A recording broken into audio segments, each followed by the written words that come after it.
Holocaust Memories, Never Forget. Section 1, Origins of Antisemitism. From antiquity until Hitler is named Chancellor of Germany, the 30th of January 1933. Part 8. Before going further into the history of Hitler and the Nazi Party, let's look at other writers and political figures who influenced his view of humanity in general, and Jews in particular. Adolf Stoiker, who died in 1909, was a rabid anti-Semite who argued that Jews were in total control of Germany's largest banks, businesses and industries and caused all of her economic problems. Dr. Karl Lueger, who passed away in 1910 and was the enormously popular Jew-hating mayor of Austria's capital, Vienna, sought to ban Jews from all influential positions throughout the entire country.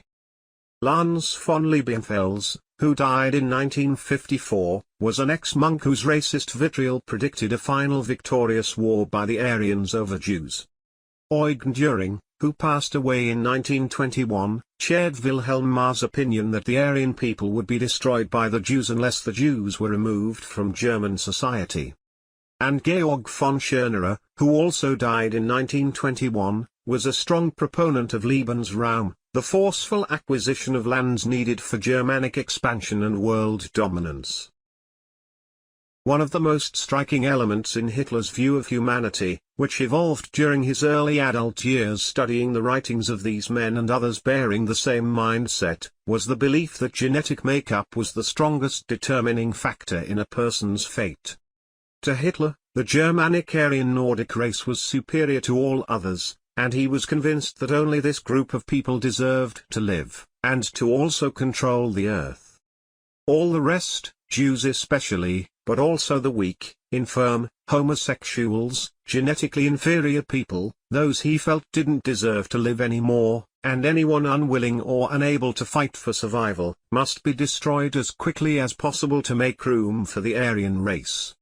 Following his failed attempt at taking over the German government on 8 November 1923, Hitler served only 9 months of his 5-year sentence in Landsberg prison, near Munich, where he was given the use of several rooms, freedom to have visitors, and good food. While in prison, Rudolf Hess was Hitler's transcriber during the process of writing Mein Kampf, which solidified the murderous path he would follow for the rest of his life. Shortly after Hitler's release from prison he managed to have the ban lifted on the Nazi Party, which had continued to operate secretly, and immediately resumed his position as their undisputed leader. Of the various changes in Germany which the Nazi Party intended to make once they were in power, no compromise or alteration would be made on 6 of them. Number 1, build Germany back into the most powerful nation in Europe. Number 2, create a purely Aryan state.